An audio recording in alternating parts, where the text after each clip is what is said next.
Okay. Santo Rosario Pau, ang ipinagmamalaking agrikultural na barangay ng Santo Tomas. Ang ngalan nito ay nagmula sa tatlong bersyon. Una, sa mga pau o ilog pagong na matatagpuan sa lapian nito.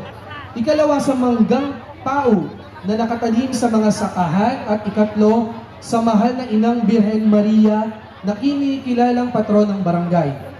Ang mga kasuotan ay sumasalamin sa mga magagandang katangian ng barangay, pagmamahal sa Birhen Maria at sa Inang Kalikasan.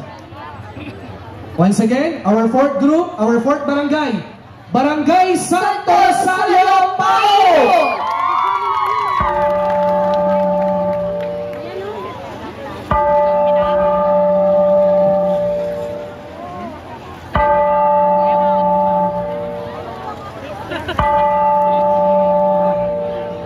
Maglabo.